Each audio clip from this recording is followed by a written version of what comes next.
नमस्कार, हवा महाराष्ट्राची या खास कार्यक्रमामध्ये आपलं स्वागत। सध्या आपण आलेलो आहोत अहमदनगर लोकसभा मतदारसंघामध्ये। शरीराचा व्यवहार सुरळीत राहावा यासाठी शरीरात हवा येत जात राहणं गरजेचं असतं। त्याचप्रमाणे देशाचा कारभार आणि व्यवहार सुरळीत राहावा यासाठी देशामध्ये सरकार येणं आणि जाणं गरजेचं असतं। सध्या हीच प्रक्रिया अख्ख्या देशभर सुरू आहे। या प्रक्रियेकडे नगरकर कसे बघतात, नगरवासियांचं काय म्हणणं आहे आणि नगरकर कुणाला दिल्लीला पाठवण्याच्या मूडमध्ये आहेत ते आपण जाणून घेणार आहोत आणि त्यासाठी भेटणार आहोत काही नगरवासी।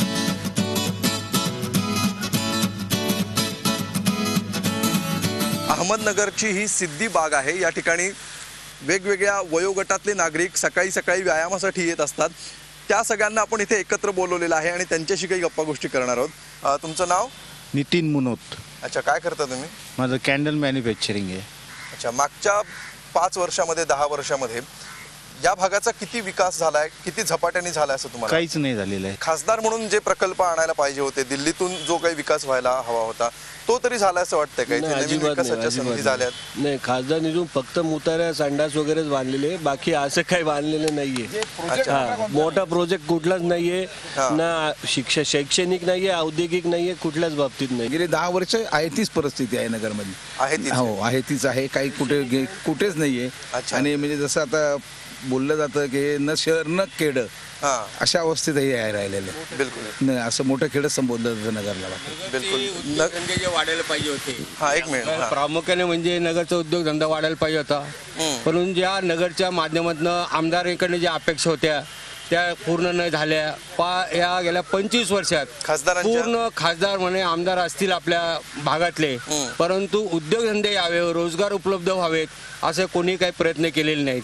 शैक्षणिक दृष्ट्या जरी पाहिलं तर त्याचाही काही विकास झालेला नाही। तर राजा साहेबांच्या माध्यमातून 100% आम्हाला असं वाटतं की नगरचं काय पालट होईल, उद्योगधंदे येतील आणि रोजगार उपलब्ध होतील आणि लोकांचा। तुम्हाला सध्या राष्ट्रवादीकडून अपेक्षा? राष्ट्रवादीकडून निश्चितपणे आम्हाला अपेक्षा आहेत। अच्छा, आमचा मोदी घ्या असं तुम्ही म्हणताय? बोला, तुमचा मोदी घ्या म्हणजे काय करायचं? नाही, मोदींना सुद्धा बहुमत द्यावं अशी इच्छा आहे सर्वसाधारण नागरिक। हो, असं वाटतं एक 60 वर्ष जे उपभोगले 60 महिने तरी कमीत कमी द्यावेत अशी एक सर्वसाधारण नागरिकांची इच्छा आहे। तुम्हाला असं वाटतं का की केंद्रामध्ये मोदी सरकार यावं अशी सर्वसाधारण लोकांची प्रतिक्रिया आहे, जरी काही लोकांची इच्छा असेल तरी सुद्धा तिथे सरकार अपेक्षित सरकार आल्यामुळे जास्त विकास होईल असं वाटतं की इथला खासदार अधिक सक्षम असणं जास्त? कारण जर मोदी सरकार जर आलं तर कदाचित इथला खासदार येतोच पक्ष येऊ शकेल असं त्या दृष्टीकोनातून। सध्या तेच खासदार आहेत, त्याच पक्षाचे खासदार आहेत, तरी सुद्धा विकास नाही असं तुम्ही म्हणताय? म्हणजे कसं आहे, वर सत्ता नाही ना, केंद्रामध्ये सत्ता नाहीये ना। इथला खासदार जो आहे तो इथं भाजपचा आहे आणि केंद्रामध्ये सत्ता काँग्रेसची आहे ना। पण अनेक ठिकाणी विरोधी पक्षांचा खासदार असून सुद्धा तिथे प्रगती झालेली आहे की गेले 20-25 वर्षात उद्योगधंद्यांचा विकास झालेला नाहीये। ज्यावेळेस आमचीच मुलं ज्यावेळेस शेजारच्या जिल्ह्यात जातात, पुण्या मुंबई सारख्या ठिकाणी, मग या नगरमध्ये राहिलं जर पुढे भविष्यात तर लोक पाहिजेलच ना। याच पद्धतीने जर नगर राहिलं तर नगरची लोकसंख्या काही दिवसांनी कमी कमी होत जाईल आणि नगर असंच भकास होत जाईल। बिलकुल, नगर भकास होत जाईल असं म्हणतो।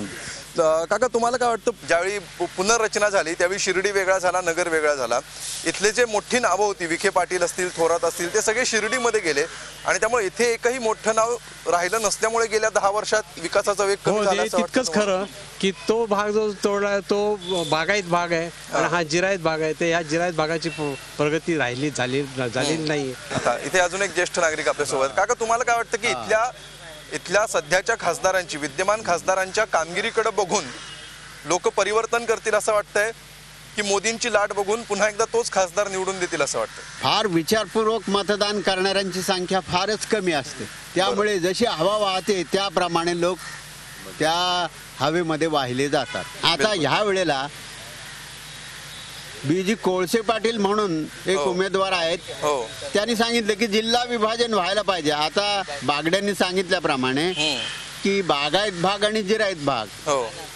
त्याचाही परिणाम या नगर दक्षिणवर झालेलाच आहे। म्हणजे या ठिकाणी आता बीजी कोळसे पाटील हा एक नवीन पर्याय या ठिकाणी या निवडणुकीमध्ये। तुम्हाला काय वाटतं त्याचा काय परिणाम होईल? ते म्हणजे स्वतः सामाजिकांचे म्हणजे कोर्टात वकील असताना त्यांनी समोरून जवळून लोकांचे दुःख पाहिलेले आहेत, त्या दुःखामध्ये ते स्वतः सहभागी झालेले आहेत। नगरमध्ये कोर्टामध्ये केसेस लढताना त्यांनी जवळून लोकांच्या पाहिले तर त्या मला असं वाटतं की त्या नगरबद्दल प्रेम आहे, आपुलकी आहे. ते निवडून येतील असं वाटतंय की त्याच्यामुळे इतर कोणाला फायदा होईल असं वाटतं तुम्हाला? नाही, निवडून येणं न येणं वेगळे, पण त्यांचा एक ठसा राहील ना. अहमदनगरचा जसा इतिहास आहे की जेव्हा जेव्हा काँग्रेस आणि राष्ट्रवादीमध्ये गटबाजी झालेली आहे किंवा काँग्रेसचा मतदार फुटलेला आहे तेव्हा तेव्हा भाजपला या ठिकाणी फायदा झालेला आहे. तोच इतिहास यावेळी पुन्हा त्याची पुनरावृत्ती होते का, त्याच्यावर सध्या तरी इथून कोण निवडून येणार हे ठरणार आहे. बरोबर ना? धन्यवाद. होऊ शकते. सध्या आम्ही बसलेलो आहोत एका ST मध्ये. नगर जिल्हा आणि ST यांचा खूप जवळचा संबंध आहे, कारण महाराष्ट्रामध्ये ज्यावेळी पहिली ST सुरू झाली ती नगरवरनं धावलेली होती. नगर ते पुणे अशी पहिली ST धावलेली होती. त्यामुळं नगर जिल्ह्यात या एका ST मध्ये आम्ही आलेलो आहोत. पारनेरला ही ST चाललेली आहे. इथले काही नागरिक प्रवासी आपल्या सोबत आहेत, त्यांच्याशी आपण थेट बोलूया आणि त्यांना विचारूया की त्यांना काय वाटतं. तुमचं नाव काय आहे का? गायकवाड. तुम्हाला काय वाटतं, आता लोकसभेच्या निवडणुका येत आहेत, लोकसभेच्या निवडणुकांमध्ये आता सगळे पूर्ण जिल्हा अख्खा मतदारसंघाचा मतदान करेल, हो. तर तुम्हाला वाटतंय का की या मतदारसंघामध्ये चांगली प्रगती झाली आहे मागच्या 5 वर्षात 10 वर्षात? प्रगती तशी झालेली आहे, पूर्वीपेक्षा चांगली झालेली आहे, परंतु आता थोडंसं महागाई भानगडे याच्यामुळे लोक थोडं त्रास आहेत, बाकीच काय नाही. अच्छा, तुम्ही काय करता? मी सर्व्हिस करतो. सर्व्हिसच करतो. कशामध्ये? शिक्षक मध्ये. शिक्षक म्हणून आहात. तर तुम्हाला वाटतं मग पुढे जे आता विद्यार्थी इथे टॅलेंट निर्माण होईल, नवीन नवीन विद्यार्थी येतील, त्यांना याच भागामध्ये रोजगाराच्या करिअरच्या संधी आहेत? जर समजा इंडस्ट्रियल एरिया वगैरे वाढलं तर होऊ शकतात ना. पण सध्या असं काही नाही. सध्या आहे पण एवढ्या मोठ्या प्रमाणात नाही. मग इथे तरुण कुठे जातात नोकरी धंद्यासाठी? नोकरी धंद्यासाठी आता हे सिटीमध्ये जातात ना. हां, काही शेती करतात, काही नोकऱ्या करतात. अच्छा, इकडे आपल्या पुढच्या सीटवर काही विद्यार्थिनी बसलेले आपल्याला दिसत आहेत, त्यांनाच आपण विचारूया.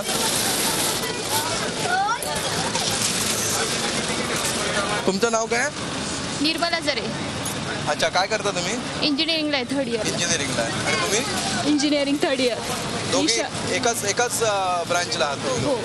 अच्छा, तुम्हाला असं वाटतं का की आता जसं हे शिक्षक आपल्याला सांगत होते की इकडे शिक्षणाच्या सोयी आहेत, पण करिअरच्या किती ऑपॉर्च्युनिटीज या भागात आहेत असं तुम्हाला वाटतं? फारच कमी आहेत नगरमध्ये तरी. बहुतेक जण इंजिनिअरिंग केल्यानंतर पुण्याला जॉबसाठी जातात. अच्छा, तुम्हाला वाटतं की या भागामध्ये अशा संधी निर्माण व्हायला पाहिजे जेणेकरून इथलं टॅलेंट इथेच थांबेल? हो, नक्कीच व्हायला पाहिजे. आपल्याबरोबर काही ज्येष्ठ नागरिक सुद्धा आहेत. काका, झोप लागली का? हो. जागे आहात ना? अच्छा, मला विचारायचा असा मुद्दा आहे की मागच्या 10 वर्षात 15 वर्षात या ठिकाणी आता 2 टर्म एकच खासदार आहे तुमच्याकडे. तर या भागामध्ये त्या खासदारांनी काय काय कामं केली, सांगण्यासारखी काय कामं आहेत का? नाही, तसे जास्त नाहीच केले कामं. नाही. अच्छा, मग काय या भागाची काय परिस्थिती आहे? इतर आजूबाजूच्या परिसर, पुणे आहे जवळ तुमच्या, नाशिक आहे, त्याच्या तुलनेत तुमचा भाग हा कितपत पुढे आहे, अग्रेसर असं तुम्हाला वाटतं? नाही, तसं त्यांच्या म्हणजे महाराष्ट्राच्या मानाने मागे नगर जिल्हा. थोडं मागे जाऊया ST मध्ये. काही तुम्ही याच भागातले का? तुम्हाला असं वाटतंय का की आता मागच्या 5 वर्षात 10 वर्षात इथे एकच खासदार आहेत, 2 टर्म झाली एकच खासदार आहेत, तर सध्या ज्या प्रकारे याचा विकास झाला आहे किंवा नाही झालेला आहे, तर आपल्या भागाचा, तुमच्या भागाचा अभिमान वाटावा अशी परिस्थिती आहे असं वाटतंय का तुम्हाला? नाही, सध्याच्या काळात तर नाहीये. का बरं? नाही, कारण कसल्या सुविधा नाही आमच्या गावामध्ये. यावेळी तुम्हाला असं वाटतंय का की परिवर्तन होईल? तेच खासदार परिवर्तन व्हायला पाहिजेच. केजरीवालनी झाडूनी सगळ्यांना झटकारलं पाहिजेच. हे झुरळ फेकणं जेवढे झालेले आहेत ना, सगळ्यांना झाडूनी बाहेर फेकलं पाहिजे. मोदीचं बी आम्ही पाहिलंय गोधरा काळ. मोदीचंही राज्य पाहिलेलं आहे, ऐकलंय आम्ही.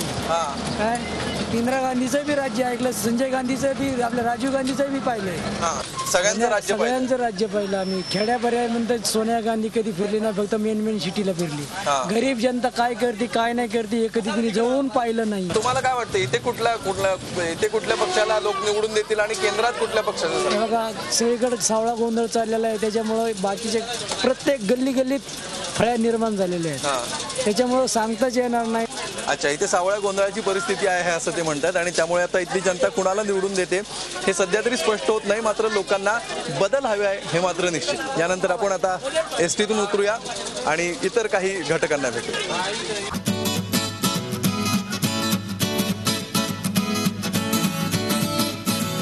अहमदनगर लोकसभा मतदारसंघातला पारनेर हा एक महत्त्वाचा विधानसभेचा मतदारसंघ आहे. याच तालुक्यातल्या जखणगाव नावाच्या एका गावामध्ये सध्या आम्ही आलेलो आहोत. या ठिकाणी पारावर काही ज्येष्ठ नागरिक बसलेले दिसत आहेत. जुने जाणते नागरिक, ज्येष्ठ नागरिक आपल्या सोबत आहेत. तर या तालुक्याचा राजकीय इतिहास, सध्याची समीकरणं आणि कोणाच्या दिशेने अर्थातच हवा वाहते या सगळ्याविषयी आपण त्यांच्याशी बोलायला सुरुवात करूया. नाव काय तुमचं? माझं मारुती धोंडोबा कर्डिले. अच्छा, याच गावचे रहिवासी? याच गावचे. किती वर्षापासून इकडे, जन्मापासून? झाला मग गावच आमचं इथेच राहता? अच्छा, काय करता तुम्ही, म्हणजे व्यवसाय काय होता तुमचा? शेती. शेती करता. यावेळी किती फटका बसला गारपिटीचा? हा, मला बसला नाही बसलाय? थोडा बसला. थोडा बसला. बरं, चांगलं आहे. म्हणजे आता जिथे जिथे आम्ही जातोय तिथले शेतकरी आम्हाला फटका बसला असं सांगतात, पण फार फटका न बसलेल्या भागात सुद्धा आम्ही जातोय, हे त्यातल्या त्यात समाधानाची गोष्ट आहे. आता लोकसभेच्या निवडणुका आल्या, तुम्ही बऱ्याच लोकसभा निवडणुका बघितल्या असतात. बऱ्याच पाहिजे. किती जवळपास तुम्ही आता? जवळ 30-35 झाल्या अंदाज. 30-35 सगळ्या मिळून 30-35 विधानसभेच्या, लोकसभेच्या सगळ्या. बरोबर. आधी नगर जिल्हा हा तसा कम्युनिस्टांचा जिल्हा होता. पूर्वी कम्युनिस्टांचा होता. आता सगळ्याच पक्षांचा इकडे प्रभाव वाढलाय. भाजप आहे, काँग्रेस आहे. तर तुम्हाला काय वाटतं की पूर्वी तुम्ही आमच्या वयाचे असताना त्यावेळेचं राजकारण चांगलं होतं की आत्ताचं राजकारण? ते चांगलं होतं. का बरं? कारण आता ते कम्युनिस्ट पक्ष तसा होता. हात लगा आहे. आता सारं बांधून झाले, पक्ष झालाय. त्याला मला जागा भेटलो, त्याला वाटतं मला जागा भेटलो. काम तर कोणी करीतच नाही शेतकऱ्यांचं. मागच्या वेळी पुनर्रचना झाली त्यावेळी शिर्डी वेगळा झाला आणि तुमचा नगर लोकसभा वेगळा झाला. तर सगळे जे मोठे नेते आहेत, म्हणजे या जिल्ह्यातले, नगर जिल्ह्यातले जे मोठे नेते होते सगळे, ते सगळे तिकडे गेले आणि इकडे आता मोठे नेते राहिले नाहीत. याबद्दल तुमचं काय मत आहे? त्यामुळे इथला विकास मागे पडला असं वाटतं? गेले बारखळीच राहिले, त्यामुळे फरक झाला ना. झाला का पण असं? हा, मग मोठा जेवढे पुढे तेवढे लाच यायला गेले, शिर्डीला गेले. मग कोण कोण मोठे? म्हणजे मोठे विखे पाटील, पिचड. हा, या पुढे तिकडे गेलं. मग इकडे कोण लक्ष देत? कॅनल पाणी नाही ना इकडं. कॅनल पाणी नाही ना. बरोबर. पाण्यात सोय नाही. इकडं ड्राय भाग आहे. अच्छा. आणि तिकडं श्रीगोंदा फक्त इकडं पाण्याचा भाग आहे. श्रीगोंदा तालुका, तिकडे ते राऊरी, नेवासा, श्रीरामपूर, कोपरगाव, इकडे कॅनल आहे. बरोबर. यावेळी तुम्हाला काय वाटतं, आता या लोकसभा निवडणुकीमध्ये ज्यावेळी लोक मतदान करायला जातील, तर त्यावेळी कशाकडे बघून मतदान करतील लोक? म्हणजे काय बघून? विकासाकडे बघून? नाही, आता कसं आहे, प्रत्येक गावात 2 पार्ट्या आहेत ग्रामीण मध्ये. तर कमी जादा होईल थोडंफार, नाहीतर बराबरीने चालेल.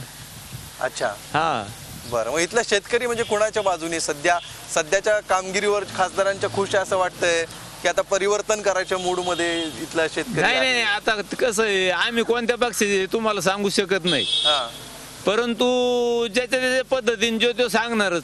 उद्या तुम्हाला भाजप शिवसेनेवाला भेटला तर तो त्याच सांगणार.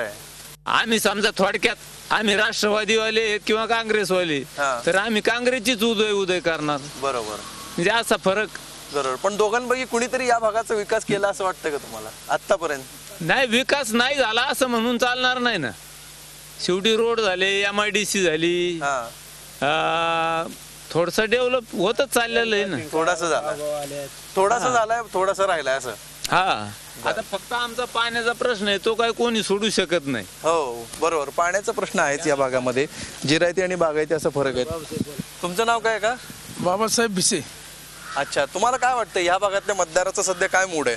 कुठल्या पक्षाच्या दिशेने वारं वाहत आहेत? आता सध्या आमचे विजय आवटी आमदार आहेत, खासदार दिलीप गांधी साहेब आहेत. त्या पद्धतीने पाठीमागलं मतदारांनी त्यांना चांगल्यापैकी मतदार दिलेलेच आहे ना. इथे आता कोळसे पाटील पण उभे आहेत. BG कोळसे पाटील एक मोठं नाव आहे महाराष्ट्रात. त्यांच्या पद्धतीने त्यांना देखील मतं चांगल्यापैकी मिळतील. पण त्याच्यामुळे कुणाला फायदा होईल असं वाटतं? म्हणजे ते कुठल्या पक्षाची मतं खाऊ शकतात? दोन्ही पक्षाची मतं खाऊ शकतात. थोडे एकाचीच नाही खाणार, ते दोन्हीचे खाणार. पण ते निवडून येऊ शकतील असं वाटतंय का सध्याच्या राजकीय परिस्थितीमध्ये? नाही, तसं सांगता येत नाही. इकडे आता आयत्या वेळी पैसे वाटले जातात अनेक ठिकाणी, आयत्या वेळी रात्रीच्या वेळी समीकरण ठरतात. तसं काही नाही, असं काहीच नाही होत इकडे. मोठ्या पैशाचं नाही, पैशाचा वापर नाही. नाही हा? मोठ्या इलेक्शनला पैशाचा वापर नाही होत. मोठ्या इलेक्शनला नाही म्हणजे खासदारकीला नाही बरं का, हा आमदारकीपर्यंत आहे हा पण खासदारकीला नाही. आमदारकीला थोडंफार आहे, हा खासदारकीला अजिबात नाही वाटत. नाही अजिबात नाही. एवढे 6 तालुक्याने एक सिटी, नगर सिटी, हा आणि कसं शक्य आहे, पैसे कोणला वाटणार. बरोबर. आणि मधले लांडगे येत ना, पुढारी सुद्धा पैसे खातात, गरीबापर्यंत पैसेच येत नाही. हा बरोबर. पण या लोकसभेच्या निवडणुकीला फार तो प्रकार नाही होत. नाही, कमी प्रकारे पैशाचा प्रकार कमी. अच्छा, मग इथे कशाच्या मुद्द्यावर निवडणूक मत देतात लोक? प्रत्येक गावात 2 पार्ट्या आहेत. हा तर काही भाजप शिवसेनेला देणार, काही राष्ट्रवादी काँग्रेसला देणार. हा पण कशावर, म्हणजे काय विचार करून देणार का, असं काही विचारच करत नाही? नाही, विचार नाही करत. काही सभा फेवा घातले. अच्छा, विचारसरणी नाही. बर. मतदार मतदान करत नाही असं या आजोबांचं म्हणणं आहे. आणि त्यामुळे इथली परिस्थिती सध्या अशी आहे, प्रत्येक गावात 2 पार्ट्या आहेत आणि कुणाची गटबाजी, कोणाचं मतदान, वोट बँक कुठं जाते, त्याच्यावर इथलं सगळं भवितव्य ठरणार आहे. पुढे जाऊया. अहमदनगर लोकसभा मतदारसंघामध्ये ज्या वेळी काँग्रेस आणि राष्ट्रवादीच्या मतांमध्ये फूट पडली आहे, त्या प्रत्येक वेळी इथे भाजपला फायदा झालेला आहे. त्यामुळे गेल्या 2 टर्ममध्ये विकास कामांपेक्षाही काँग्रेस राष्ट्रवादीतल्या फुटीमुळं भाजपचा 2दा खासदार निवडून आला. यावेळी ही फूट रोखण्यामध्ये काँग्रेसला यश येतं का, यावर इथे सत्तापालट होतो की होत नाही हे ठरणार आहे. तर ही आहे अहमदनगर लोकसभा मतदारसंघाची हवा. उद्या नवा मतदारसंघ, नवी हवा.